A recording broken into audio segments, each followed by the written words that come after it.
Yeah, from what they show here, I'm with high expectations on them now because they executed pretty well. Not many mistakes. They hit all their timings on Lumiere, while the other 4 heroes were creating a lot of space. In the beginning, not the best of toss on Tulicor, but then he was just on fire, always getting Sacred out of position. Vitaly, he was kind of countered on the matchup, and he just died once in the entire game. So, really well played from Hokori. And from Thunder side, even with this last pick, they didn't manage to have the best win condition in the game. I'm worried for them on the next game. Yeah, it did look a little bit rough, especially considering, a Warlock died 3 times this game. You got like that Ember 4 position, backline jump kind of idea. Didn't really do much against the Warlock, which is like the easiest target in the server to kill. And if you can't even kill a Warlock, then you can't definitely kill that Morphling. 0 deaths on them, looking very solid, looking very strong. And that is Hokori with the first game in their favor. I'm not really a believer of the 4 position Ember, I might say. Me neither. Not convinced at all. No. What I am a believer is having a Warlock, Wyvern, Trinket, Phoenix type of hero on your team. That's I'm convinced. A team fight reset. Well, yeah, to a degree. Phoenix might be slightly less so than the others because, that you dive in and you have a slightly unfortunate positioning with the egg and dead. The other one slightly more, but yeah, I do agree with you there. Always having to that counter initiation kind of hero behind you is a big plus. However, that was game number 1. We will be going towards a short little break, get everything sorted for game number 2 between Thunder, Awaken and Hokori. Will be right back. Don't go anywhere. We'll see you after the break.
back, ladies and gentlemen, to the SL1 Malaysia South American qualifiers. We are getting ready for game 2 between Hokori and Thunder Awaken. And game number 1, well, it was very even for a very long time, but then all of a sudden it turned into the Hokori show. And Alestini, looking at what went wrong for Thunder Awaken, can you pinpoint the exact reason what did not go their way?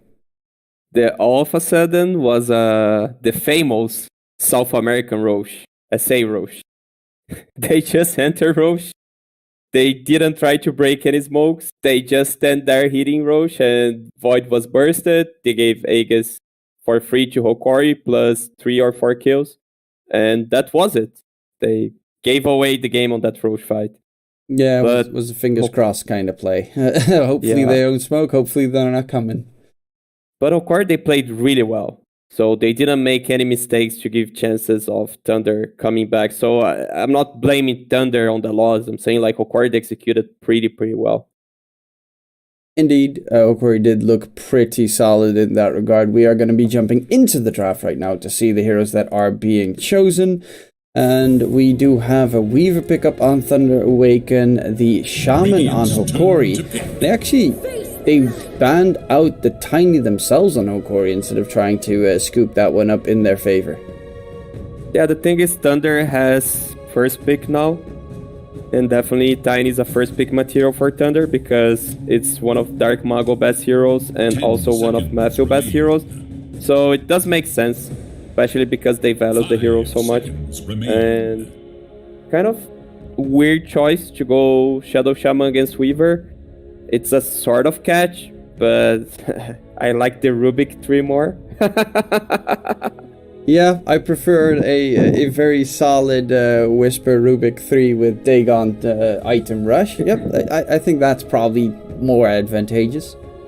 Yeah, but this is an old draft style that Hokori was pulling up on the second DPC tour when they were playing with Tulicor, and they were doing that very early Roche with Shadow Shaman. They usually used to pair him up with Undying, and that would make the Roche even faster.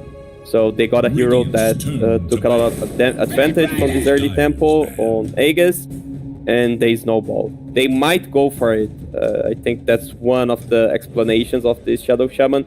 And also then you add Dawnbreaker on top of it, a hero that is global, so you can put a lot of pressure if you have Aegis with a hero like this, because you are everywhere on the map. Seconds.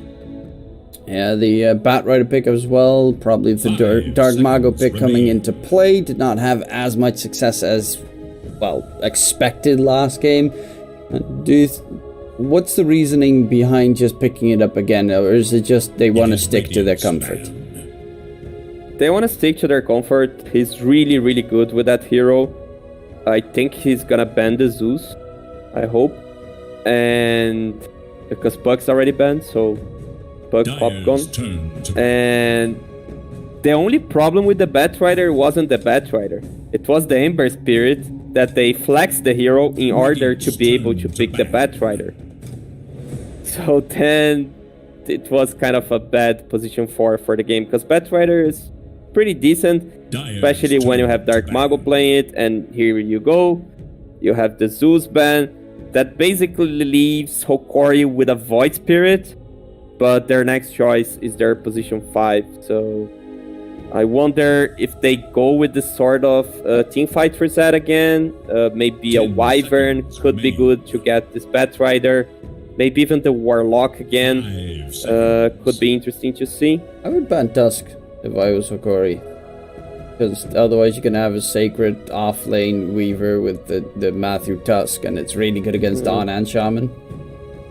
Yeah, Tusk is a good hero with the Weaver. Also, Nyx could be decent because they're against a Dawnbreaker. Yeah, but Nyx is kind of like... Nyx is great because it's a counterpick to Dawnbreaker, and that's like it. That's where Nyx ends in this current patch, because there's just so much vision gain on the map, and you already have a Weaver, so they're gonna have Invis Detection on every hero anyway. Yeah. And they go for the Pangolier, which means Dawnbreaker's 5? Or they are flexing... Maybe a Pango mid. Or Dawn mid.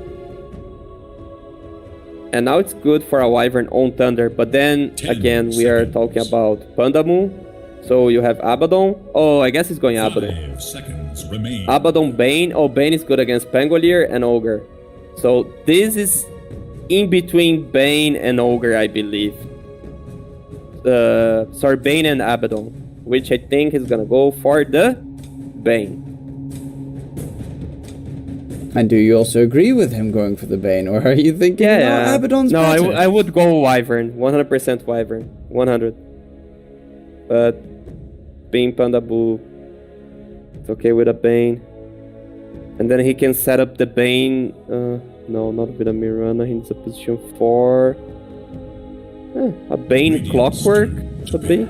Okay, Bane. Bane, okay. That reads his 3-hero pool like a book. Yeah. Bane Clockwork. Bane. The Tusk you mentioned. What else do you have here? 10 seconds remain. 5 seconds. Hawk Tusk. Can you play the Weaver 4 and go for a position 3? But Dyer's turn to We'll see soon enough. There's the Tusk. It's going to be the Matthew Tusk. It is also good against the Bango because, well, you can snowball dodge half of the spells that come your direction, and you can really screw it up with the Ice Shards block as well. You can really make the Pangolier's roll completely backfire on him. You can also possibly save someone out of the Faceless Chrono. That one, however, is super hard to pull off. 10 seconds remain. yeah, that's 1 in a million probably talking about. 5 Faceless Void, seconds pretty remain. good against the Weaver. The time lapse is amazing against those heroes that they not time lapse. The second spell, it's really Time Dilation. Time Dilation. It's really great against those heroes that they rely a lot on mobility, such as Weaver, Koto type of heroes. And Thunder, they don't have the sort of burst to kill the Faceless Void yet. Maybe Sven. People still play this hero. Some people do. I know Gunnar from Nouns has even played it in mid, but you know he's weird like that sometimes. Druid. Now that you mentioned Nouns, non-druid's good. But yeah, they need some sort of burst for this Faceless Void. But teamfight-wise, it looks so great for Hokori. They have 3 AoE spells with the Dawnbreaker, Pungle, Void, and they get overall last pick to decide if it's Dawnbreaker 5 or 3. And they banned the Wyvern themselves, Thunder. Yeah, I think Wyvern was the best hero for Hokori, so I think it's a pretty decent ban. Especially considering the options that stay open, because if Wyvern gets picked up, if you pick up DB or CK and the enemy picks up Wyvern, you kind of get completely destroyed, because Curse is so freaking good against those two heroes. Yeah, they have TA, not the best of TA games, but it's Pakas. I think CK is a pretty hard. nice one. 10 seconds. CK, Wraith King, Heavy Burst. Yeah, CK is really great against the Faceless Void, although it's really bad against the Pangolier. Dyer's turn to ban. Sven? I don't know, I have Sven in my Radiant's mind. turn to pick. Yeah, they banned the TA just because it's Pakas comfort. Maybe they go like this greedy Duza Morphling style. But I like Sven just because of a feeling. I mean, the plus side of Sven is that 10 you seconds should be remain. able to outfarm the Faceless Void for the most part and get massive 5 in seconds that remain. regard. And again, there are also other heroes that do pretty much the same. Or they can play Weaver Carry and pick something like a Slardar. Monkey King. But they pick Monkey King. Well, to be fair, Monkey could also be still a... Or? I don't know. That's most likely just going to be the Monkey safe lane. Yeah.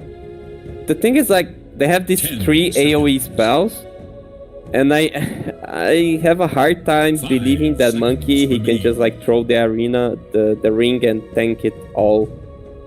And Hokori, they have overall less picks, so they can go some sort of Viper here and flex Dawnbreaker to 5. They can go the Phoenix. They can go Undying if they want to position 5. Phoenix Undying sounds great. I'd like Venomancer, even though I don't know why I'm saying that. I never like Venomancer, but it is a very good Venomancer game. Yeah. Venom Viper against Monkey. You try and the also hero. the vision against the Bat Rider. You spot him out before he gets to you.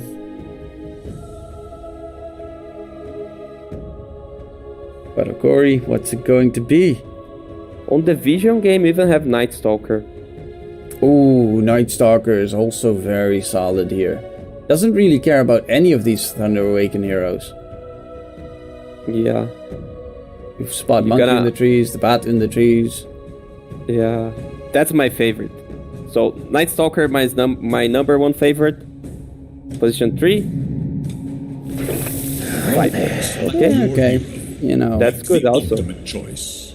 It does stuff. That's about the extent of it. Yeah, looking at these two drafts, you know, is it again that Astini school of drafting here? Not much, to be honest. Not much, to be honest, but I like Hokori more. They use the second pick well to counter heroes.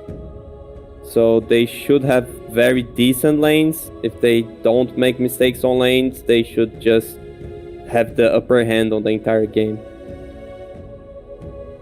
Yeah, definitely looking like an interesting showdown here. Thunder Awaken, will they be in trouble? Because of course, loser of this game is eliminated from the qualifiers for ESL 1 Malaysia.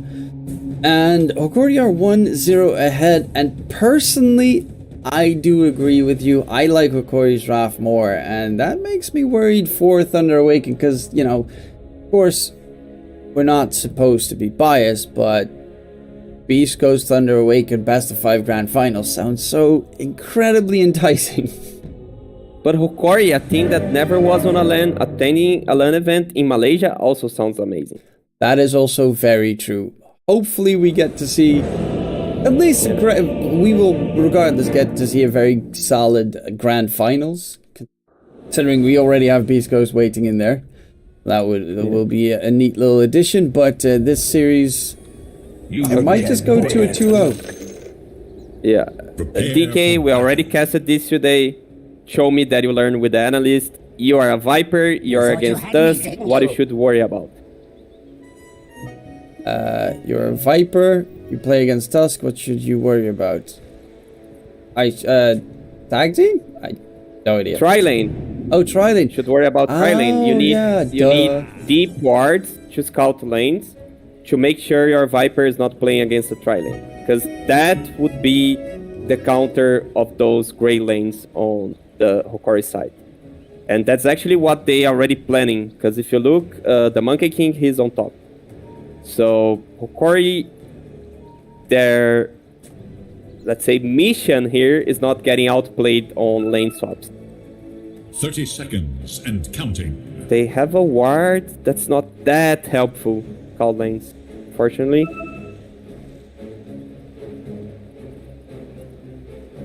And it's a Shaman 5 and a Dawnbreaker 4, by the way. Shaman 5 and Dawnbreaker 4. That's actually interesting. I know that Spartan from Brame likes to play the Shaman 5. Not many other people like to play Shaman 5, mainly because his attack and cast range are pretty much non-existent. The hero is close to melee with everything that he does. It does become a little bit rougher. I guess, you know, with the Juggernaut, it's still pretty a-okay. 3 bounties secured, though, for the side of Hokori. That is not too shabby of a start. It is, yeah, I'm curious to see what Theodore can do on that 4-position Dawnbreaker. And they're going for the aggro tri-lane on Hokori, at the very least at the start. Monkey versus Void? 1v1? It's Monkey favorite, for sure. For sure. And the tri-lane is terrible for Viper. So you don't want to aggro tri-lane. That doesn't make sense, Hokori. What are you doing, Hokori? I want to see you in Malaysia. Well, that might be waiting a little bit longer. Gardic's going to be chased down. They're looking for the second kill to be secured. And Gardic should die here. The kill goes to Sacred. He tries to suicide by the tower, but it is going to be Sacred getting a double kill on the Okay, Viper keeps Weaver. up. He goes for Pakas. Bash. No, block. Well, there are no bashes, so Pakas looking to die. Matthew did rotate through as well. Nice dodge. Pakas actually kills off Lumiere in time. So a lot of fighting all over the place. Yeah, he didn't have used the point when I say that's why. He could have skilled Bash and go for the Lucky Bash, but he decided to go for the Time Walk and do the body block. But now Vitaly, he just tipping in, he must take a lot of care that he doesn't die here. Quite questionable decision from Hokori to do a tri-lane when you are the team with the Viper. Like, okay, you know the enemy team is doing the tri-lane, you skip it. You don't go and feed 2 kills the enemy team. So now, the Vitaly... He's walking. Yeah, he's a Viper. He just TP'd top lane. Can I change my prediction? Well, Teal'c is going to be the off-lane core this time around. He's just chilling in the bottom lane. But yeah, that TP was a little bit unfortunate, it seems. This is looking pretty rough. Mid is going pretty even between the two sides. And Teal'c is actually getting very solid farm on the Dawn. Which is a plus? Question mark? Teal'c, no, because he wants to get himself Jingle Mastery stacks. But now Vitaly is in the bottom lane, up against the Monkey King, and these are the lanes that they really did want. You don't want a Viper that just got 2 against a Monkey 3. It's not how that matchup works. That you are happy with any level. You still have a Dawn, so that circumvents that downside. Yeah. It's not gonna be a free lane for Monkey, but you're not gonna be punishing him as the way you want when you go for last pick Viper, because it seems like they went a bit out of the comfort to go for this last pick. I'm pretty sure their idea was to play Hasta as 5 and Dawnbreaker 3 and last pick of 5. Sorry, Hasta as 4. So they're playing like a position 5. Hasta, that should be 4, not the comfort of Gardic. They're playing a Dawnbreaker 4, that should be 3, just to fill in this Viper. Yeah, that's why, you know, Viper sucks. I take what I please. Different hero wouldn't have had that problem. Never. So he should be able to be pretty A-okay in this lane. A Bane Monkey is kind of terribly weak against a Viper. Close, but not quite. You know, Yeah. bringing aside, you're a pleasant guy to They're work just with. gonna be changing farm, I guess, from now on. A trading farm. Because the Monkey is really strong. He will always be able to get the Jingle. Because he already has the band for the extra armor, he has boots. Those kills made a lot of difference for him. Top lane, lots of damage for Lumiere to deal with, and that is a big problem in the mid matchup. I guess that's going to be pretty much Hokori's biggest chance here. They need Analog to have a very good time, because top lane is looking like it's going to be just very painful. Lumiere? Straight up dead. Burn charges as well. Gardic just DP'd in. He's going to die immediately afterwards as well. And yeah, okay, maybe, you know, Thunder Awaken game number 2 might also be a possibility. You see why I saw like the Viper walking and I'm like, I need to change my prediction, because that was the only thing that could take them away of the victory. Not the only thing, but that's the main point that they could fail at, and they really failed at getting the right lanes. That is a little bit of a rough scenario. Oh, Lumiere, Matthew. Gaz is also in the top lane now, does leap over. They're going to dive? Yeah, he's gonna have the regen for the fourth hit. The other core does come in as well. There was no mana on the Pangolier to join in the fray though. So Analog Sacred did not already TP. bottom. Already bottom. He wants to kill Viper or not? It's fine. Okay, Rolling Thunder in mid. Dark Mago is going to dodge it with his Firefly. Mobility to a degree. Analog does get multiple stuns in, but will not be able to get the kill onto Dark Mago. That Rider is reasonably tanky. Precious bounty. Yeah, I feel they should bring numbers to analog lane. Because usually when you're struggling so much, you need to play with the strongest hero in the map. And the strongest hero is definitely analog. Fight lead getting going on in the bottom lane. Shackles hold Sacred in place. He does have a time lapse. Does he get it off? No, he does not. And that is a good rotation from Analog. Looking for more in the trees. Gardic might spot out Matthew. Ooh, dangerous gaming. On the hunt for radiant. And Matthew is going to get spotted out. Swashbuckle should be enough to kill him off. And a double kill for Analog. With that Arcane Rune, has the mana back up in towards mid. Lumiere dies to Dark Mago, who I guess lassoed him out of existence. They are literally fighting all over the place. This is very hard to keep up with my camera work. Yeah. Oh, that's so unfortunate. I cannot call unfortunate. That's really bad on Lumiere. Unfortunate, I would be really nice saying unfortunate. Like, you just TP me and give a free kill to the Batrider. Meanwhile, Analog was doing such a great move. Oh, Theolacor. With a little bit of luck, he would have cut down the tree Pegasus just jumped on with the Celestial Hammer. So close. Pegasus stays alive. Theolacor is also almost level 6, actually, on that 4-position Dawn, which is going to be pretty huge for this brawly game, if he manages to successfully get to that point. Yeah. Down bottom, they're gonna get one more earn card on Gardic. And Dive comes in, Analog joins the fray, but Sacred, he does of course have that time lapse. Stay alive, Matthew doesn't have a snowball, but sidesteps the Rolling Thunder. They might wanna go back on Analog. He doesn't have any mana. No, they're fine. Man, Lumiere, look at that, his quick buy. And a Midas Gaming, that's what we want to see. Easy peasy lemon squeezy. What I want to see was his face, because he really looks tilted. Wow, that is so SA of you. You want to see the Sorry, salt in man. his eyes right there. You want to see him We are crying. You bring the SA caster to the SA match, because he really looks tilted. Look at this death again. Yep. Sorry, I should not enjoy. Okay, I don't want to look his face. I feel sad for him. He's a sad little Lumiere right now. 5 deaths on the Faceless Void in 8 minutes time. Yeah, that's definitely that's really the dream. Deepening bottom, but it's Matthew and Sacred, and Sacred's level 7.5. He's gonna probably get level 8 before Lumiere gets level 6. Yeah, I guess he might die here again, because Sacred, he just needs to bait the jump once.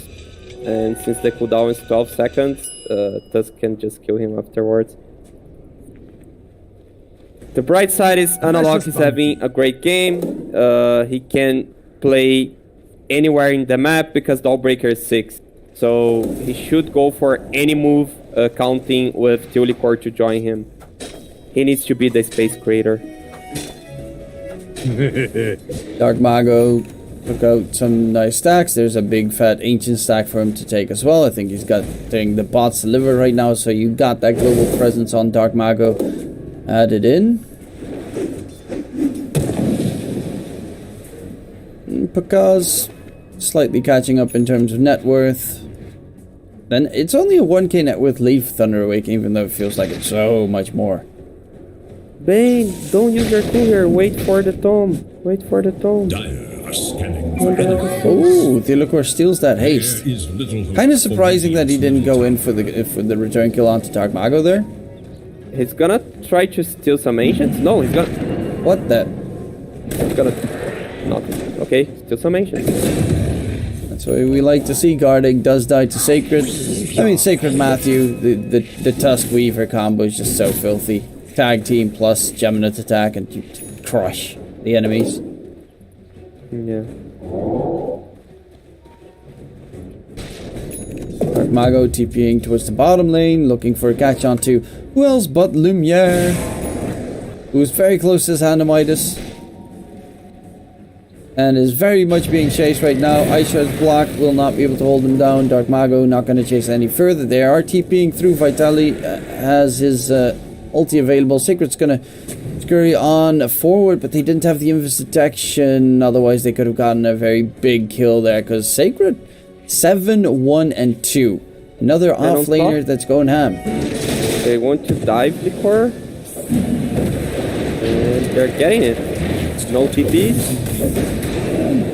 His teammates don't want to help him out. You vicious thugs. No cares. Zero cares. Yes. Bottle. Another one bites the Vitaly dust. Top Okay. tower Kind is of under baiting. attack. Not baiting anymore because Panda Moon's here. Dark Mago with the lasso. Vitali is going to drop. They're going to get themselves 2 kills because Gardick's in trouble. He does get the Fiend Script actually. And a double kill secured for Dark Mago. So Thunder Awaken, they're playing really well, but it's also Hokori that's making like 17 mistakes in a row. Yeah, man. Hokori. They still somehow look like DPC Hokori. That they always win a game, but they always lose a game also. Is under attack. They are so inconsistent. Is that the right word? Yes. Well, no, they are very consistently inconsistent because they always lose a game and they always win a game. Yeah, they're super consistent. Yeah, that's true. You always know what to expect, you know? They don't disappoint you. It always makes it for very entertaining Dota at the very least. Yeah, never disappoint. Panda is going to get caught out. He is, well, he doesn't even get the sentry ward counted there, so easy money wasted. Counter ward from Gardy coming into play. For Dire's Dark middle Mago, tower. BKB, that's going to be pretty big. Sacred is, he's rushing Ags after his Spirit Vessel, which of course is a super good counter to the Faceless Void Chrono. Yeah, it was nerfed on the cast range. Tower is under Some attack. patch, right? I don't know if it was the cast range, but it's the, it doesn't have cooldown reduction anymore. It used to have like 20-second cooldown, Okay. and now it's going to stick to 40. Okay. It's 500 range. It's pretty decent to save on a chrono, but it's not guaranteed. Dire should look to their top tower. Yeah, but Sacred's just really farmed on this Weaver. He had a really solid time. They want to kill him, but he kind of needs to walk next to Gardic randomly to be even viable at dying at this stage. Yeah. That's why when you ask if it's a draft by the books, it's not by the books, because they don't have this blink initiation. They really lack initiation on the team, and it's way harder to have like a shaman with the blink dagger than to have a tiny Fury core. Yeah, they're gonna take the tower only. Oh, that is at the very least a little bit of value coming into play here. Structures are fortified. But they are losing the tier 1 tower towards top. Pakas is actually going for an Orchid first item rush. Interesting choice for a safe lane monkey. Radiant's bottom tower is in danger. Yeah, you know, Faceless Void went for Midas, so he needs a Vitali. Healer comes in, does have a lot of damage to deal. Lumiere jumping up, has the chrono available, gets the chrono onto 2. But the Fiend's Grip onto Lumiere is the big problem, because you chrono someone, you still get absolutely domed. Analog with the Rolling Thunder, the Shackles hold Sacred in place. This Rolling Thunder has to do a lot of work, and it is doing a pretty decent amount of work, because Pakas is dropping low. Nice X from Gardic as well. Pakas is dead. And Analog continuing for more. The mana is drained onto Sacred. He does have a 20 magic wand charge and the time left still available, but Analog is slowly going to burn away, and Sacred just barely dodging death. It is a huge fight there for Thunder Awaken. They did lose, of course, because in the process, but at least Dark Mago makes a fortune. Yeah, I'd say the outcome is decent for Hokori. I'm not saying that it's good for them, okay? But considering that the chrono was totally countered by the Fiend's Grid, like how it started, the fact that they managed to get the kill on the Monkey King made things not look that bad. Otherwise, it would be totally horrible for them. So there's still a bit of hope. And about the Orchid, the thing is, like, Pakasi realizes Lumiere went for Midas.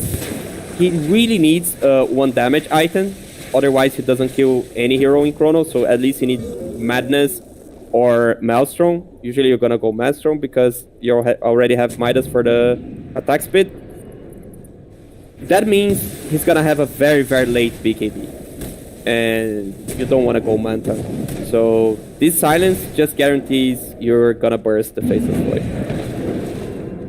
Which does look to be the case, because, well, I mean, he's on 6 deaths. The last time we checked he was on 5, so at least he didn't continuously feed that much more. Definitely not having a very good time on Lumiere. He is bottom of the cores. They are going to go in on Theolacor. There's the Pakas silence from the trees, and the Dawn will be dead. Dark Mago immediately hunting for more. He's got the BKB available as well. 9-second duration. Matthew dies somewhere. Yeah. No, he got the DD rune, and Gardic managed to get the check hole, and then Analog had to spend the ultimate in order to kill him. So, okay, like her team got the Dawnbreaker, and Void just died for the Orchid. Yep. Pakas comes out of the trees. Orchid, Wukong's kill. Yeah, and they want more. It was gonna be Analog, but Gardic's like, hey, I wake you up, man, because we can die together. Yeah, Analog, you know, he's gonna get Fiend's Grip, so they will actually die together. They have a... No, they don't have a ward on Vitaly, but the Coup here is gonna get him, okay? No? Dire's middle tower is under attack. Look at where Vitaly is. Oh my god, man. Fortified their structures against attack. Gotta get any farm he could possibly muster. He's gonna walk out. Fortification. Oh yeah, that's great. And TPing out immediately. Topside, Theolacor is in trouble. Dark Mago has a lasso, and he's gonna hold Theolacor down. That's also putting Solar Guardian on cooldown. 8-0-4 on Dark Mago. A lot better than the previous game. That happens when you are not playing against a broken hero mid. That's the first thing I would love to say. And that also happens when you tri-lane, because when you tri-lane, you keep the enemy support busy. And by keeping the enemy support busy, you don't have like a Tiny sitting at your mid lane helping Analog the entire game, which is what Tulipper did. So, pretty good draft decision from Thunder, and Vitaly is flipping to that. Yeah, I'll Viper gaming right there. Bye. Yeah, this game's over. I don't have... yeah, thanks for saying it. I don't wanna be the mood killer here, but I guess... I'm used to killing the mood, so I'll take the blame on this one. Oh, because... Okay. Nope.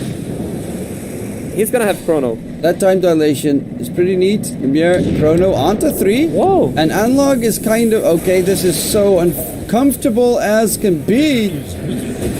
Okay, come on. Observant wards. No. Pakas jumps to the side and he is gone. Fiend Script comes out as well. Analog is going to get control. Oh my lord. Pakas. Time dilation. Dot. It's ticking. It's time lapse from Sacred. Ah, you filthy, filthy monster.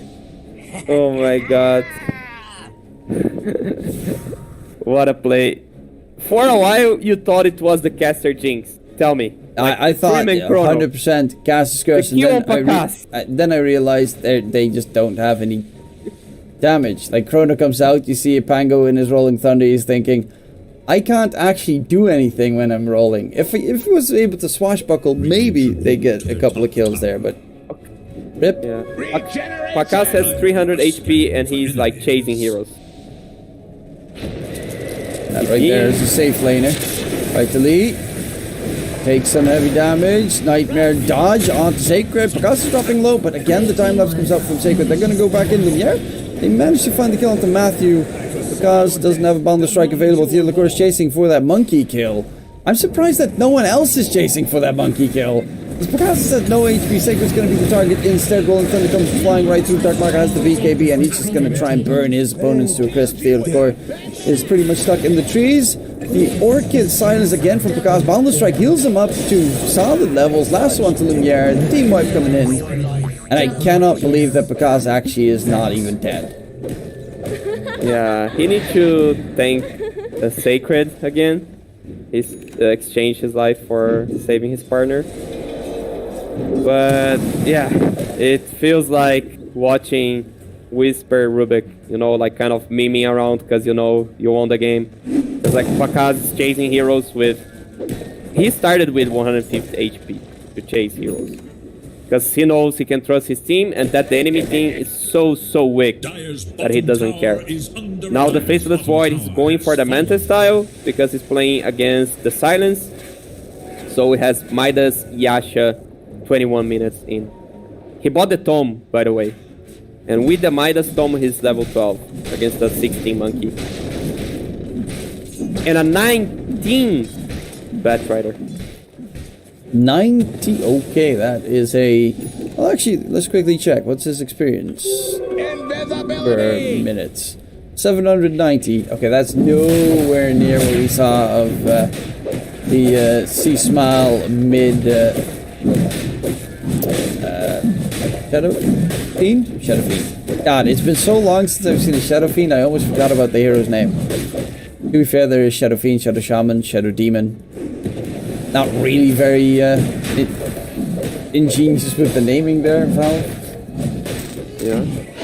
Valve gave the name. Oh, Ice Frog. Going for Vitali.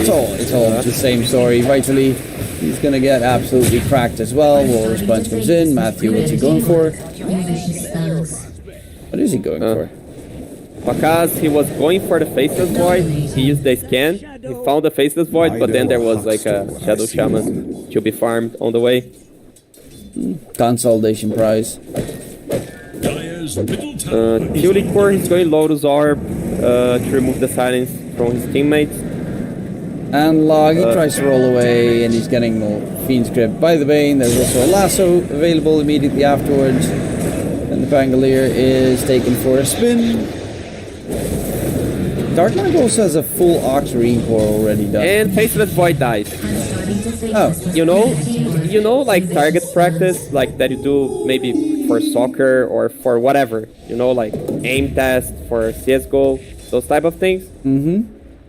This match is like to test the caster. It's like, can you get all the kills? And then like, there's one core dying top, another one die on the triangle, and another one dying bottom. That's what Hokori is doing with us. They died 37 times in 23 minutes, man.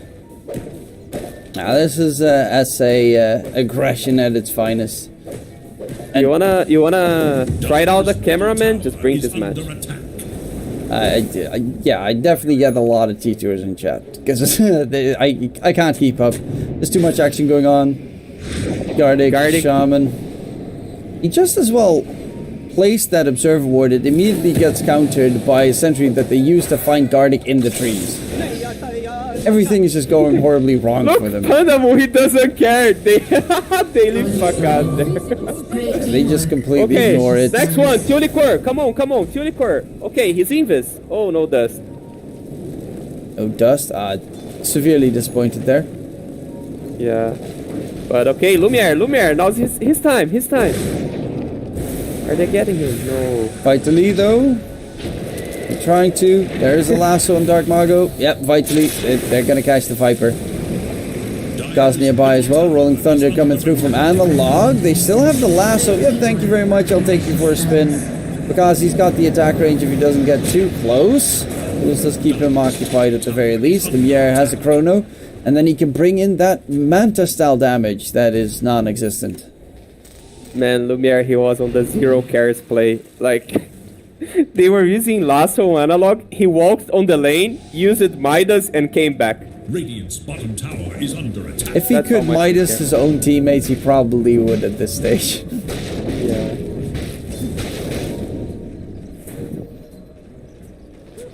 Because does have a BKB going for the blue thorn. And the Mage Slayer procs on every monkey from the ultimate if it hasn't been reworked. I think it hasn't, so it's pretty decent. Dire are scanning Which well for with Bound the Strike as well. Monkey is neat.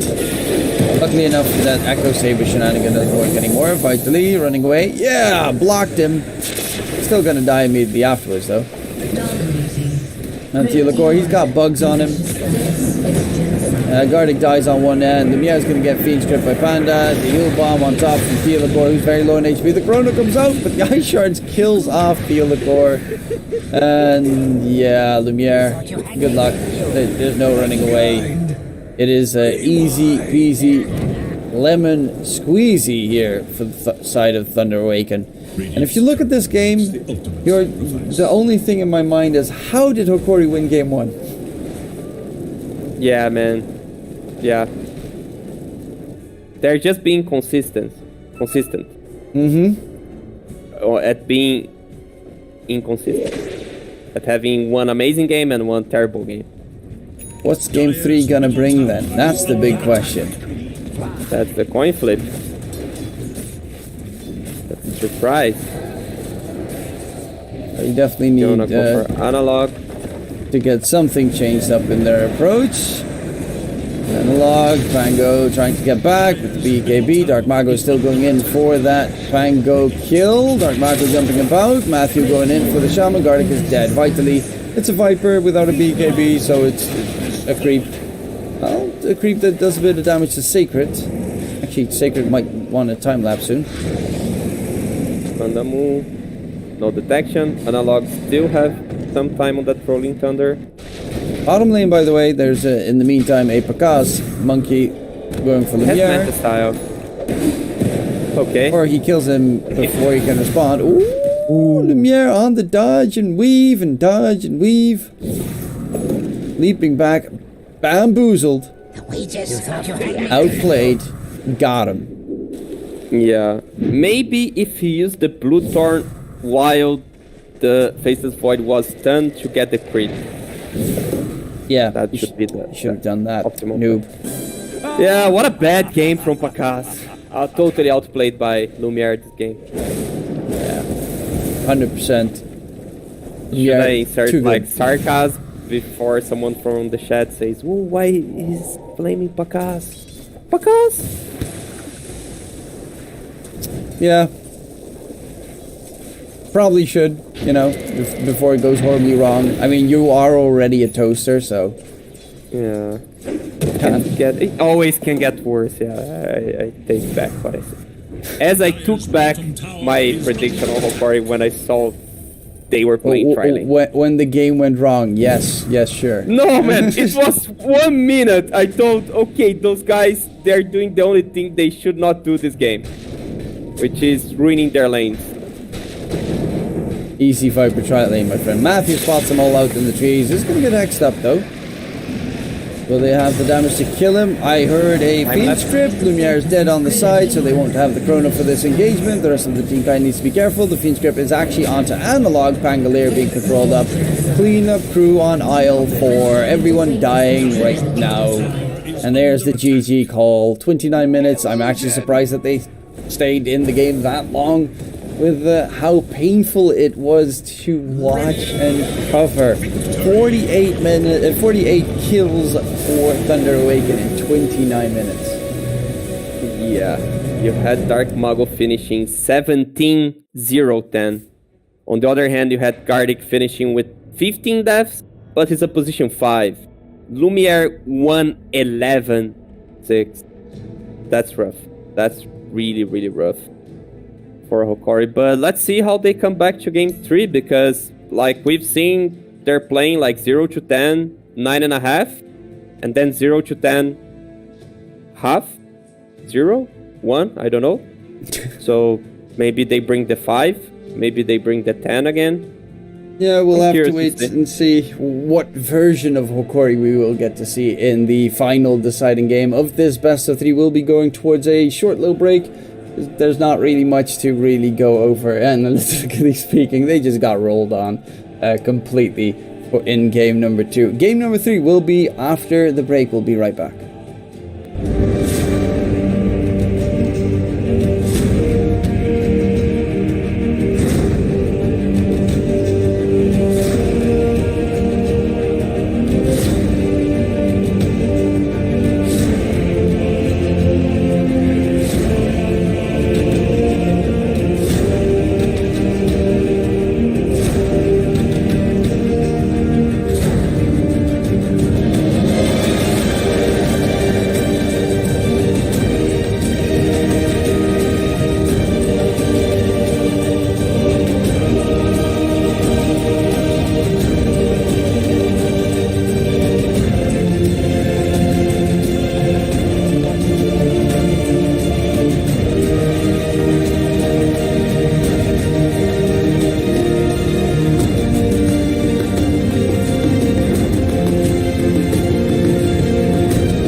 back, ladies and gents. Game number 3 between Hokori and Thunder Awaken will be starting momentarily. And game number 2, that was a brutal one for Hokori. They got absolutely crushed, Sistini. Yeah, they really showed the opposite of what they showed on game 1. I wonder if they go back to the heroes on game 1, that Zeus, Tiny, they really need to play more comfort heroes and not try to do lane shenanigans, because Thunder proved to be way more experienced at that. Yeah, they were ready and waiting there, Thunder Awaken. Of course, both these teams now backs against the wall. Loser of this map, this game, will be eliminated from the ESL closed qualifiers for Malaysia. And the draft is pretty much done with the initial ban, so we'll be jumping in to see the heroes that have been chosen. And looking at these heroes currently, it does not surprise me that Hokori ban out the Weaver. Yeah, they banned the Weaver, but they banned the Tiny. We already talked about this on game 2. That's a pick that Thunder is very likely to take. That means I would love to see the Zeus first phased by Hokori. It seems like the game got way easier when they had this burst, vision, strong lane hero on the mid lane. So I'd love to see it again by their side on Hokori. Also, now that you see Snapfire, Clockwork seems great because it's a way of finding Snapfire and cancelling the ultimate. Also, Winter Wyvern is pretty great on cancelling the ultimate. On the other hand, your healing as Winter Wyvern totally countered by Snapfire ultimate, so it feels better. Clock sort of hero. Some teams, they like to counter Snapfire with Rubik because you can cancel with the lift and steal easily the ultimate. Other teams just like to go Nyx with the Carapace. So many options here for Hokori. Honestly, the one I would love would be a Zeus Clock combination. Yeah, I think Clock is just an amazing hero in the current patch. Speaking of which, they do manage to secure it on the Hokori side, so they do spot out the Snapfire to interrupt him pretty easily in that regard. Wondering if this is gonna be a support Snapfire or if we're gonna get to see Sacred again on the offlane. Snapfire did not go that well in game number 1. To be fair, he did get caught by Thelakor time and time again. Yeah, and now they bring a Death Prophet together with the Clockwork, a hero that Vitaly has been playing so well on the hero. It's a kind of lane dominator if you're not playing against a PA sort of hero, some matchups, but it's a decent lane. You can take early tower, you have Roche potential, so if you win a team fight, you're probably getting Roche. Seems like a solid start. I like when you show your offlane and you have the second pick, because then you get to counter pick for a safe lane and for your mid lane. You can expect the same bans here of Quap, Zeus, and Invoker coming from Thunder Awaken, because they go with the Batrider again. Yeah, they're gonna stick with the Dark Mago Bats. Game 1 underwhelming, game 2 easy peasy, game 3 we'll have to wait and see where that one will head off. This DP, do you think it's gonna be a mid against the Bat, or just gonna be an offlane DP? 10 seconds I think it's an offlane DP, but I think they're not gonna pick the Pangolier again on the mid lane. I think they should go for a Void Spirit sort of hero. That would make more sense. Or if for any reason Thunder... Okay, yeah, Thunder just keep the same ban. Because they need a, let's say, strong counter to this Batrider. The Pangolier is kind of both ways. You can get Lasso. The Void Spirit, you get the Aghanins, you're so great on the game. Even without the Aghanins, it's already really hard for the Batrider to catch you. And you are also a silence on this backline on the Snapfire, so I think Void Spirit would make more sense. Also, something that Hokori brought up beforehand was a Clockwork with Skywrath. Then they would play the Clockwork as 5 and Skywrath as 4. The thing is, then on that case, they would go with a DP mid, because DP, Skywrath, not the best of lanes. So now, with their support pick, we can wonder where the clock's going. I think they're gonna go with the position 5. They do have the Wyvern. and then they could play the clock as 4. They choose the Wyvern. The Warlock was pretty decent also. Wyvern feels like suicide against a Snap Bat Rider, though. I just think the hero is super strong overall. Like, I know you're not focusing on healing targets, but your ultimate's just way too strong. I mean, you also don't like really fly away. You're just pretty much a sitting duck. You're super slow. Attack range terrible. It's a very weak hero, except for Curse. Curse is amazing, and the slow is like okay. But for the most part, playing against Bat Rider is hell as a Winter Wyvern. Yeah, I was thinking mostly on the Curse, having this Teamfight Reset, the BKB Piercing spell, but then the Warlock does make more sense, especially because they run it successfully. So yeah, good pick on the Warlock here. Thunder Awaken, Timber into a DP, okay. That means it's a Snapfire 4. Or, Snap 4, Timber 3. And here's the position 5, Ogre. Now is the time. Ogre, Bane, or Abaddon. What? It's actually really good for Abaddon to save the Timber Saw. Really bad for Bane. And okay-ish for Ogre. Because it's like an Ogre. I don't know. Against DP Clockwork, you want something else. I don't really like either of the 3 heroes that you just mentioned. Against Hokori. Me neither. I don't. Can he go something like Enchantress? I don't know if he plays. Dire's turn. Oh, see, it's gonna be the Bane. Yeah, the Bane. He always Massive hero pool. Massive.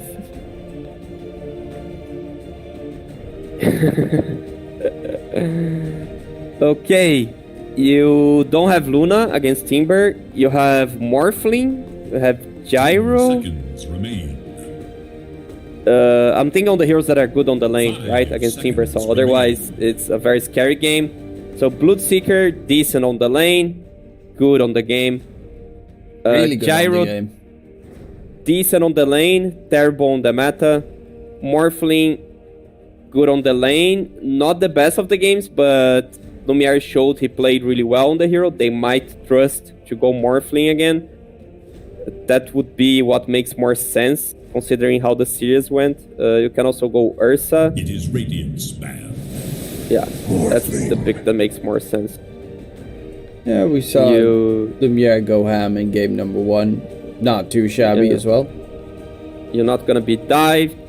Since you have the waveform, you're gonna morph into Timberstone and you can take him away of her lane. Pretty decent against the Timber. Overall, you need to take a lot of care with the lasso, with the Fiend's Grip. There are many ways of canceling the Bane, so mostly you care about the Fiend's Grip. Maybe an early Lincoln's game for 10 seconds. our friend Lumiere here. And Thunder, they banned the Pangolier. That was the choice of Hokori on the last game against Batrider, while I still have my point that Void Spirit is by far the best choice here. Maybe they could go with an Ember Spirit, because Ember Spirit does he can build a vessel against the Timber, and Void Spirit, no way you're doing this. Yeah, Clockwork's also a pretty decent Spirit Vessel builder. Doesn't get it the fastest, but it's pretty a-okay. I wouldn't mind Void Spirit, to be fair, either. Or mainly just I really love Void Spirit in the current patch. The Witchblade damage is insane. You blow up the Bane, Snapfire in like half a second at the start of every fight. Seconds remain.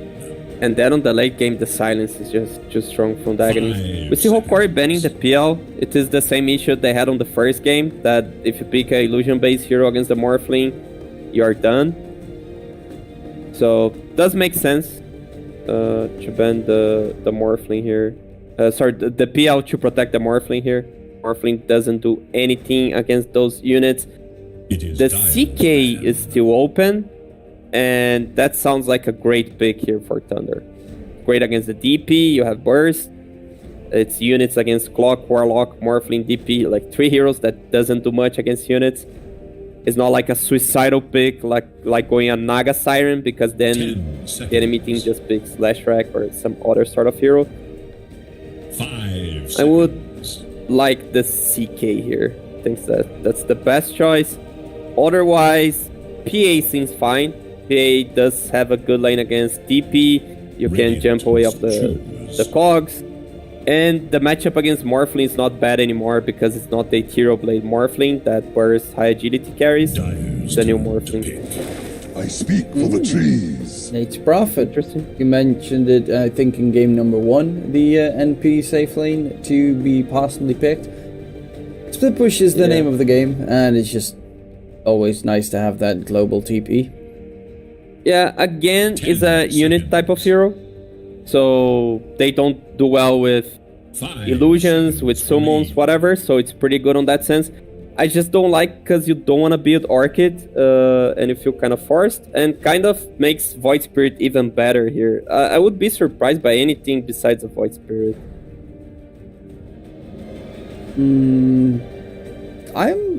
Thunder Awaken have a severe lack of control. Okay, Dawn, last pick. Wait, so it's an offlane Dawn and a mid DP that they're gonna go for against the Bat Rider. Okay, I actually don't mind it too much. The big plus that I love is the fact that they have the Clockwork and the Dawn, so you don't have the Dawn trying to open up an engagement and start up the fight, but you got the Clockwork that can create the fight that, of course, Dawn can jump into.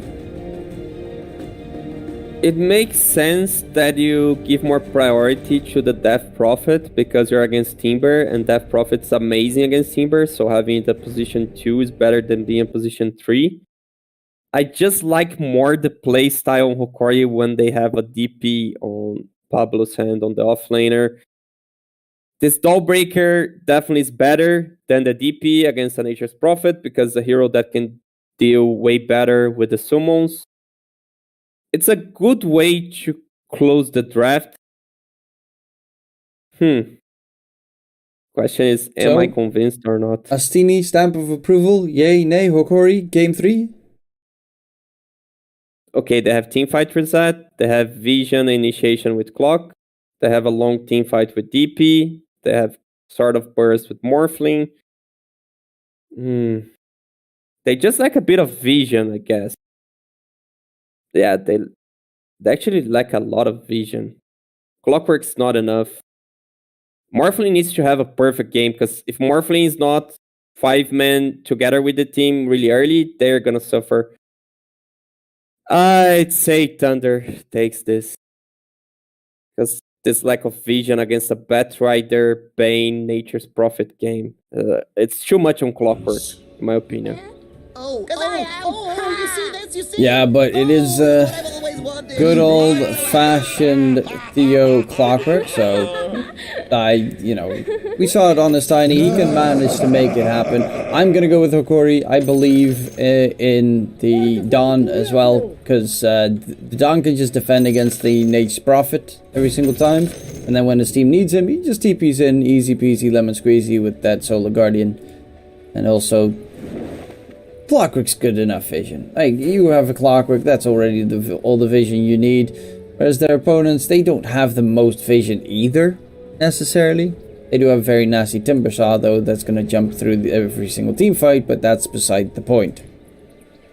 The thing is, like, during the team fight, there are 2 things that give a lot of vision. One is the Warlock Just 30 Golem. seconds. So when you have the Golem, like the Golem, he has, We may if I never recall witness correctly, another match like 1.8k this. vision both times, which is like super, super high.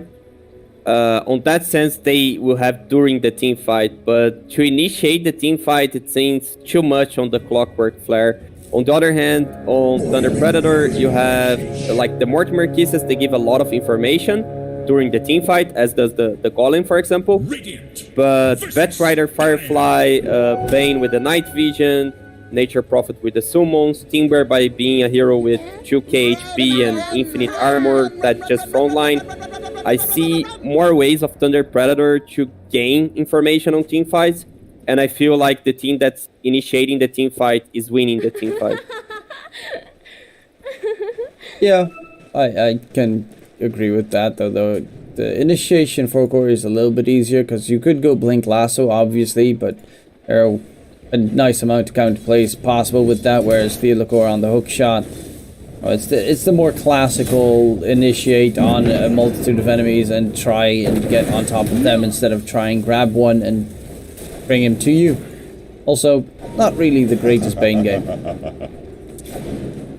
Yeah, not at all. But Pandamu, he showed to play really good Bane no matter what. He has a lot of nice saves with the Nightmare. He knows when to use the Fiend's Grip, so he's not gonna use it as long as Clock still has a hook shot. But then there's the DP Silence, there's the Colin, there's the Okay, yeah, it's gonna be a very rough game for him to use his ultimate till he gets maybe Agonies. Yeah. Until Panda gets his Ags. Which is not good. No, he's more of the lie. old classic position 6 kind of support, where he's broke and he's walking around begging for scraps. Yeah. Well, Theodore pulling the creep wave behind, because they do not want to man fight Pakaz in the lane, for obvious reasons. Screw your snipe, easy pickings. Someone lays blame. I'm wondering if there's a scenario as a Timber that you don't skill Timber Chain against the Morphling, so you can actually solo kill the Morphling when you're sick.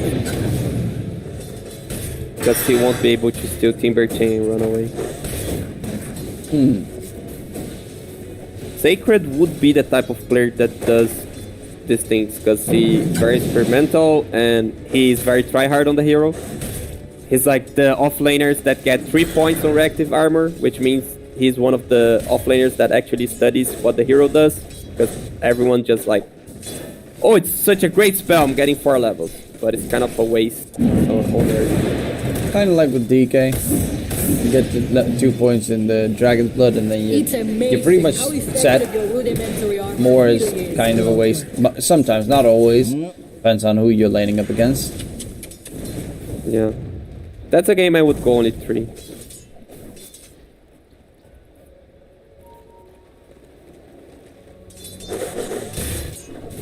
Lumiere top lane, he's getting okay-ish farm. So far, no real aggression. Not like in the previous game where they constantly keep fighting on all 3 lanes.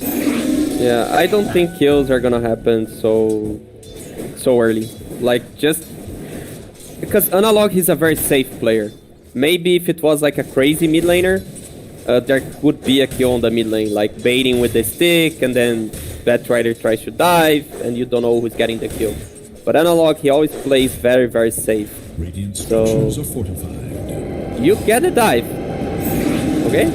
Dark Mago wants to go in on Analog. TP gets cancelled by Theodore. It's already a 1k net with lead here for Thunder Awaken. That is, well, not a bad start on the Radiant side.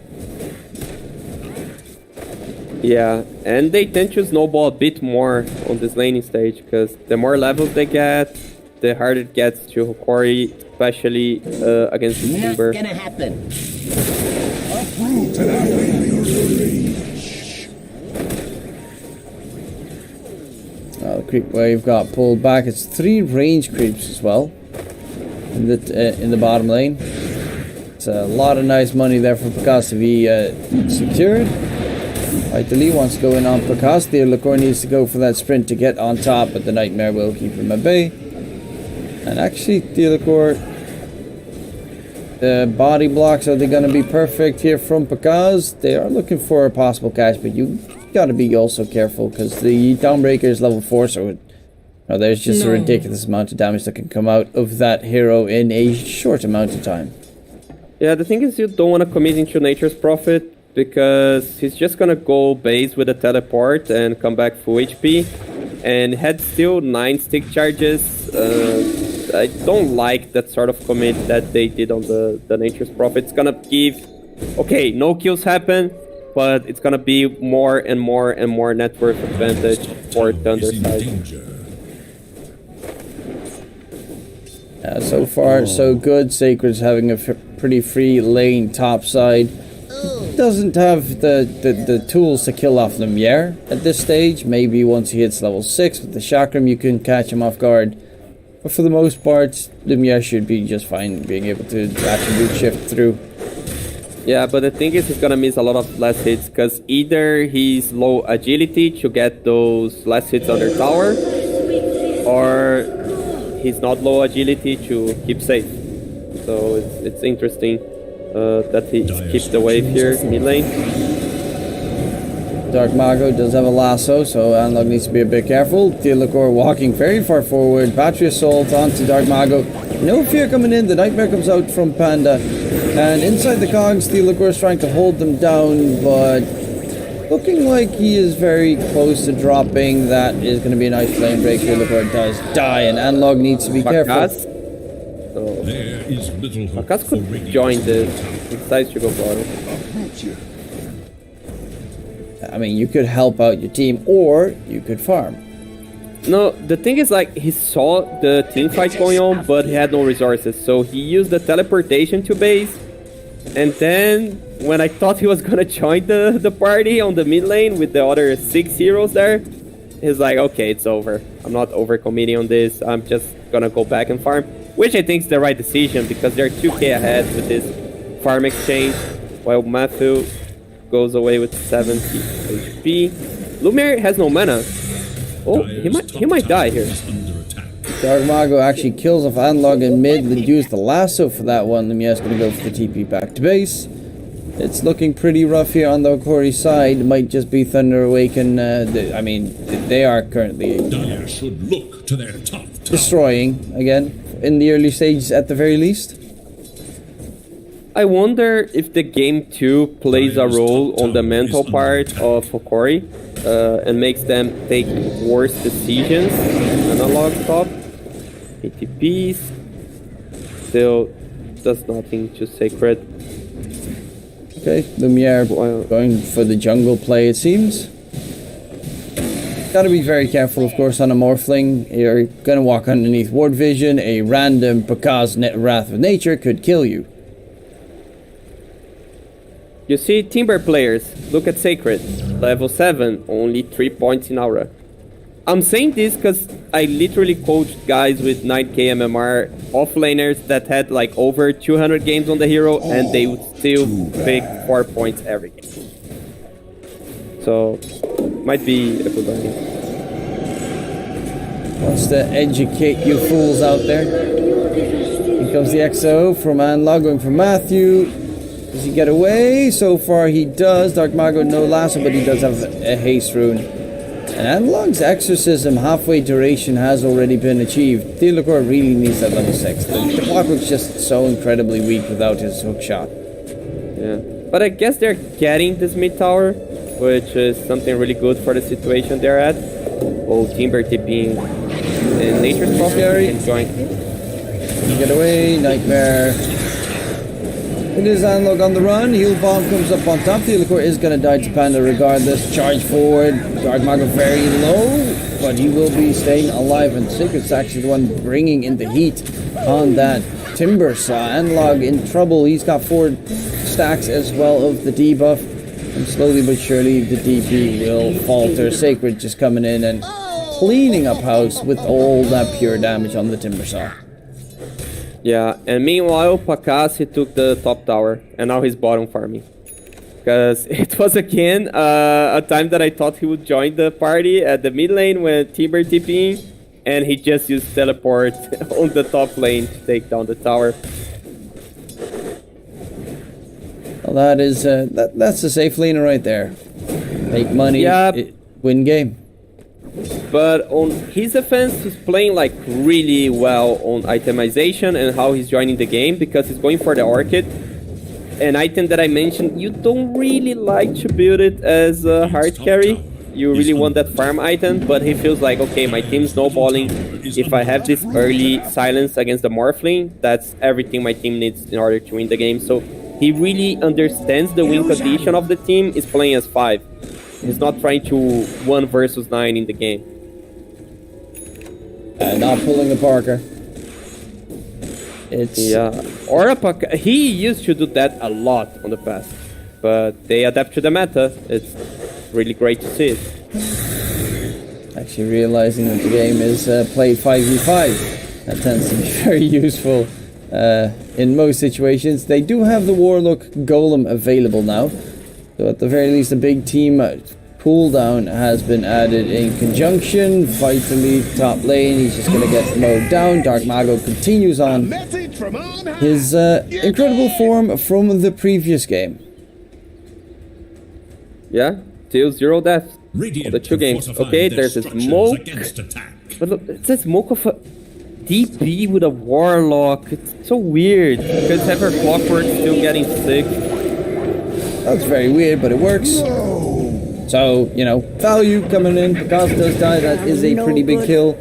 And those are the first 2 kills they finally get on the Infinity sides. Teal, of course, now level 6, so he's got the hook shot available. Yeah. It's weird, and in my opinion, it should not have worked. But like, they went through all the maps, and they're getting Panamu also. The Bane stuck inside the cogs, but in comes Sacred with that shotgun damage to the core. He needs to piggy his way out of there. Warlock Golem does get dropped to keep Dark Mago away, but that's a big cooldown use. Lasso interrupting the TP. Steel, of course, is going to be chased. He doesn't have a way out of this area whatsoever. And they're going to get themselves 2 supports. I wonder if Sacred, if he might change his build to Eul Scepter. He's going for the Kaya Sanj, which does make a lot of sense. But that's the second time that you feel like he really needs something to stop TPs. They need to choose the Lasso. The Morphling already got away because he couldn't cancel TP. And has a Nature's Prophet carry. So he's gonna be playing a lot with his Nature's Prophet, and both of them cannot cancel TPs. Dark Mago's BKB is also going to come up at a good timing because Orchid is finished up as well. Hookshot in onto Dark Mago. The Batrider does not get stunned up. They're still trying to catch up, but the cookie out of reach and out of mind. Dark Mago still being chased, but it's too far away, and yeah, without the good control on their side, it's going to be fairly problematic. I know how to handle such power. He's still with the 26. Theodore, rough spot, and a rough for death as well. Sacred is looking very good on the Timsaw top net within the game. Going just for the Kaya Sanj straightforward build. Yeah, just like the snowball build. Nature's Prophet already has the Orchid. Lumiere, oh, they almost got him. Lumiere knows he needs Manta in order to be able to show in waves, otherwise he'll be punished by the Nature's Prophet. Otherwise a random TP in the trees is gonna kill you every single time. Yeah. Pakas is still kind of on a farming mode. Dyer's middle tower has fallen. Oh, we saw him last game on the Monkey King. He farmed Lumiere. Does that count? Yeah, that's what I was expecting with the early Orchid, but he got an Orchid, and that's the second time that he TPs away from where the fight is happening. Okay, now he joined bot. Back again. Again, with lead for Thunder Awaken. Looking mighty comfortable. Dark Mago, he wants analog. He doesn't want anymore. Well, he probably still does, but might be a bit too high of a risk. Yeah, and now Dawnbreaker is gonna have the ultimate. So it's kind of a dangerous move. It's a dangerous move. Hookshot comes in onto Panda. Venus severely survivable here. The Warlock Golem does get dropped though with the Fatal Bond. No BKB just yet on to the Batrider. But they do take way too much damage, and the Exorcism wasn't even popped in that scenario. Dark Mago just charging for more. Quickly stun onto Fight. He's going to not get the TP away. The Warlock at least gets out, but then again, it's a Warlock that gets out. Really missing that upheaval. I think it's just such a good value.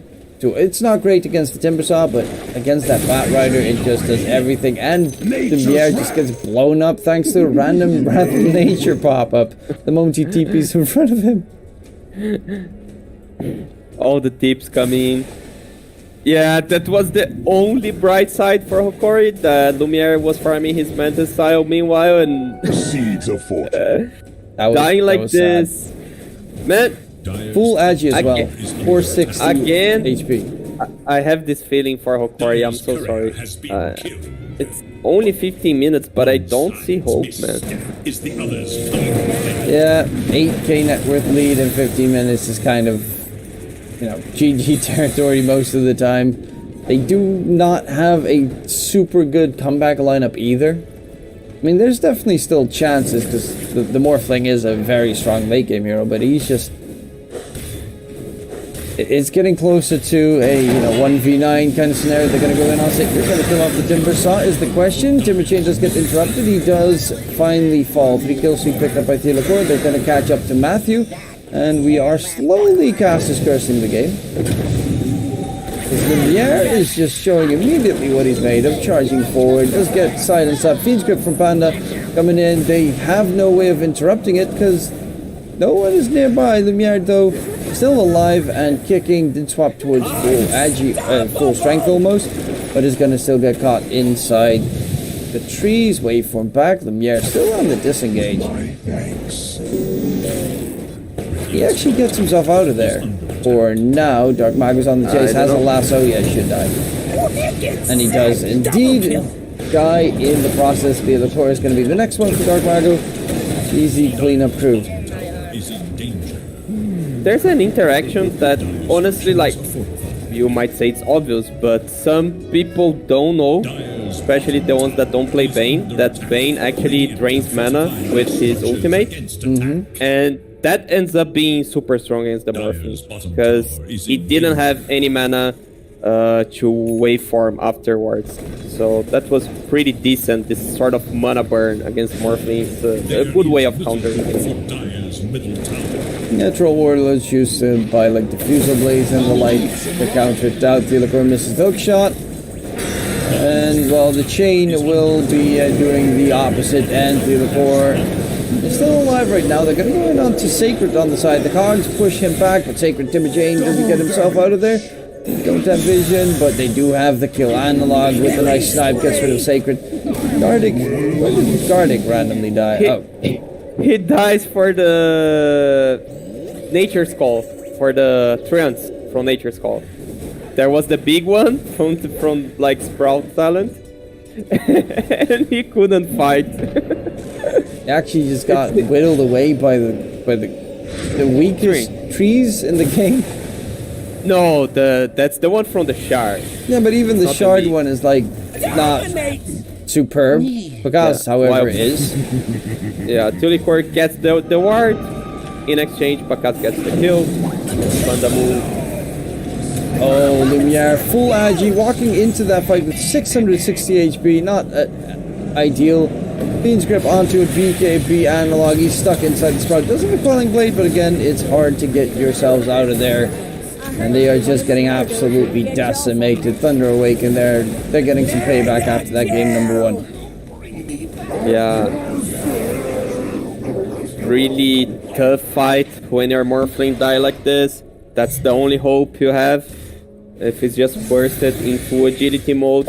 And honestly, of course, you're dealing more damage with full agility, but it's not anymore that E-Blade Morphling that you need to be full agility all the time so you can burst targets. He could be playing more with more responsibility on him. Kind of just He like wants in to get game Dark number Mago. 1, where he did play a very good Morphling game. To their top tower. He morphed into Dark Mago, tried to get a solo kill, didn't manage to. And not likely, first game, we have a clean road from Thunder. That's where Thunder gave away first game. Theolacor mid lane already being set up by Pandamu with the Nightmare. God, that's so filthy. Just the Timber Chain on top of the enemy, and then while they're sprouted, you chop them once Dark with the Mago? Whirling Death, and they're just dead. Against Vitaly on the bot lane. Yeah, Vitaly's dead. Okay. Lasso. Oh! Can he get Dark Mago? No. Fades once more. Come on, man. It was a bit exciting. It was No. a little bit exciting, but you know, Dark Mago was just toying with his food right there. He knew exactly what he could do. No shard on the Dawn means he was just trying to bait out the Starbreaker. Yeah. He hasn't died a single time on the Batrider. It gives me Whisper Rubik feeling. Like Nothing he's gives on me the, Whisper Rubik feelings. That was a beautiful game. Warriors of the wood. Dark Mago is boosting his friends on the Qualifier. Radiant's top tower is under attack. Well, But actually, everyone is playing so good on Thunder side.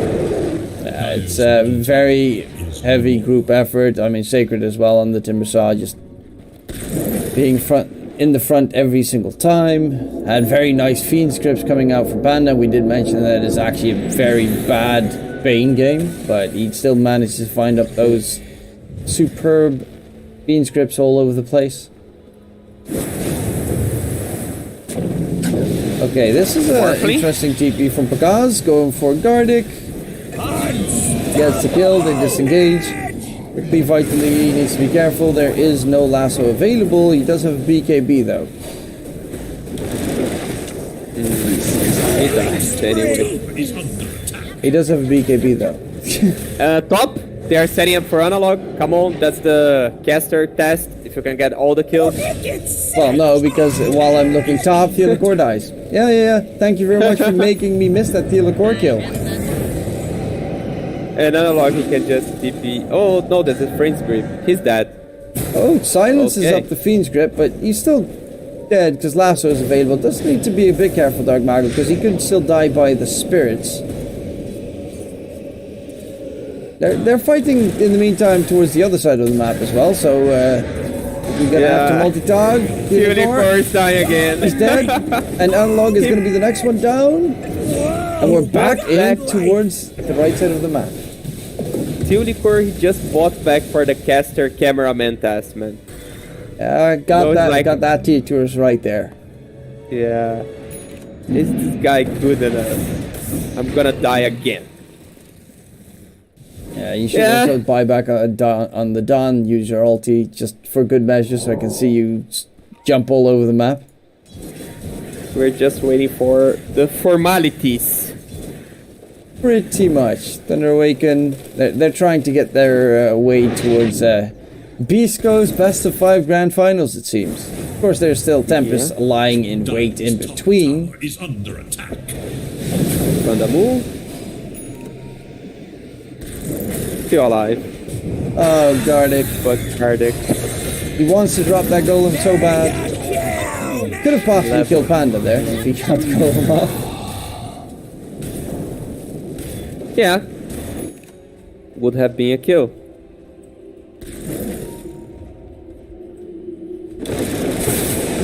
But yeah, the AC done on the Nate's Prophet. He also has a BKB and double damage bottled up on Picasso. Dire's structures are fortified. Buildings will be chunking. Lasso takes an analog for a spin. The heal is not going to be enough to wait for full from Lumiere. Does have that much to finally dump. Picasso is actually dropping very low. Picasso is dead.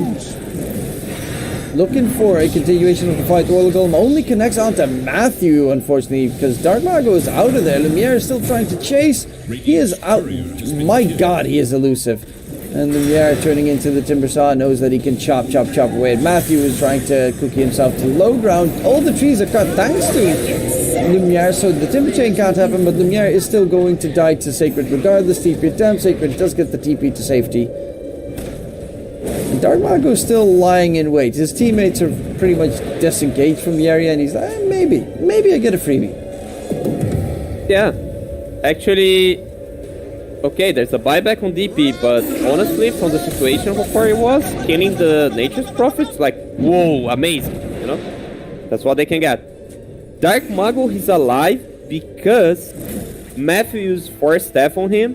That gave time for him to escape the projectile from the Morphling adaptive strike, and then the cooldown of his dagger went through, and then he dagger out, and then he actually kited the projectile and avoided the damage. Yeah, and then Lumiere died slightly afterwards. Yeah, that's how like elusive he can be, and he has like some sweet stacks on Ancient. Probably it was there for 20 minutes, but he was like just killing everyone everywhere. Talk about killing everyone, two liquor on enemy jungle. One more kill for Pakas. 17k net worth lead, 25 minutes in, 9 kills in total for Hokori. Not looking too advantageous. This time they don't have like a, you know, chrono possibility for a big fight. Lumiere is going for the Scotty, which is a nice tool, but then again, Lincoln's is also pretty useful on their side. If it forced. They have a way of interrupting it. They do not. The Golem was on cooldown. Marco does have a lasso and he's going to take the Dawn for a spin. No BKB usage at the moment. Does get it off just in the nick of time. Analog actually is going back in. They are getting the healing. He's got the shard, so the fear is onto the Timbersaw. Sacred's trying to get away. Sacred is dead. Panda gets feared up as well. And that is the shard from Analog coming into play. Pakas no BKB, so he needs to be careful if he wants to rejoin the fray. And Lumiere with a double kill, looking for Dark Mago next. Actually getting a lot done here. Lumiere chasing in after the Bat Rider. In the trees, not really where you want to be hunted, but should be able to still get the TP away. Yeah, they had no Golem, no Clockwork Hookshot. They didn't have ways of cancelling the TP, even they found him. Yeah, Pakasi goes for the safe move, which is not going back on the team fight, but I believe if he was there, like, when this team fight started, he had like 6 seconds cooldown on the teleportation, so I feel like he could have joined. Now he silenced Vitali, they have the cookie, but they don't want to engage. Yeah, you kind of need Seems like the Timbersaw to play distraction. Yeah, he thought for a while, because he channeled TP on Ancients, cancelled, channel again, cancelled, and then channeled again. So he was probably thinking on joining the team fight. But then, like, since he didn't join from the beginning, that was a smart move, right? You don't want to overcommit, and, like, as long as you don't do huge mistakes, Hokori is not coming back. So, going back to the team fight could have been a huge mistake if he did. Gardic has the shard. He's very close to the level 12. It's pretty meaningful, to be honest, as a Warlock. And they will find Dark Mago or Panda move. Pretty nice, but the Warlock Golem gets dropped, and they're throwing everything. Hookshot as well. They kill off a Bane with a Golem plus Hookshot combo. That is not enough. Lasso comes in. Lumiere's going to get caught in the edge. She's going to get blown up. No weapon available either. Exorcism from Analog. That AoE, the Spirit Side for Fear is pretty neat. Double Barber coming out from the Thunder Awaken side of things. Analog still continuing the fray. Dark Mago does get rid of the Spirit Siphon debuff though, and Analog just get the TP. Oof, Pakas comes in with a lot of right click damage, but yeah. There is no Lumiere for 40 seconds. They can walk up the high ground. Actually, Vitali will be attempting to TP out, but it's the leash from the Nature's Prophet, and he won't be able to run away at all. Dark Mago continues beyond godlike. He is 12-0 and 18 on the Bat Rider. Yeah. And the team fight started with the point I made on the draft. They would lack vision for initiation. They needed to choose the Warlock to initiate it because they had no vision, and then they just got a Bane. They could have gotten a Bat Rider if they had just a little bit more vision of what was going on. But still, yeah, game already seems lost. Doesn't seem like they have a chance at coming back. Backdoor protections up. Thunder might go Roche, I'd say. They get Sacred. Sacred Timbersaw has died a couple of times so far. Right now is not going to be another one of those. Dark Mago does go for the lasso. He's got that full Octarine to finish up anyway. Analog is dead. Lumiere's going to get Fiend Script. He's going to get control. Then he is just done for that. Should be the GG call coming in momentarily. I guess Hokori is trying to hold on for as long as they possibly can. But with a full team wipe. Yes, no. Okay, they're just going to wait. Warlock buyback. 45 seconds into a chaotic offering. The Dream, backdoor protection coming in, keeping it alive a little bit longer. There's DD. And but I like that they want to try till the very end. It's commendable. They're like That is true. They are going to go in one last hurrah, sleep in from 5 to lead. But they still. In the meantime, the Trees have just been focusing down the engine, so it is Thunder Awaken taking the series. They lose game number 1. And that is, game number 1 was a very good game from Hokori, but 2 and 3 were just so incredibly one-sided in favor of Thunder Awaken. That is the dominant Thunder Awaken that we've seen during the DPC. Yeah, feels like when things doesn't go according to plan to Hokori, they just seem so lost in the game. So the second game they have the plan of winning lanes, and then there's a tri lane, and then like nothing else makes sense after that. This third game, lanes went bad, they look completely lost. Instead of like waiting for maybe Warlock 6 to start fighting, they were like grouping as 3-4 with the supports low level. They did that smoke gank with a Warlock DP that even worked, but you had like Clockwork still without level 6. They need to improve a bit on their game, but they already showed that they can be a great team if things go according to plan. They took a map away of Thunder. It was a pretty hype series on that sense that you see going to game 3, but all the games they felt one-sided. Well, game 1 was fairly close between the two, I would say. Game 2 and game 3 were very one-sided and skewed towards the Thunder Awaken side. And they just rolled them. They honestly just rolled them after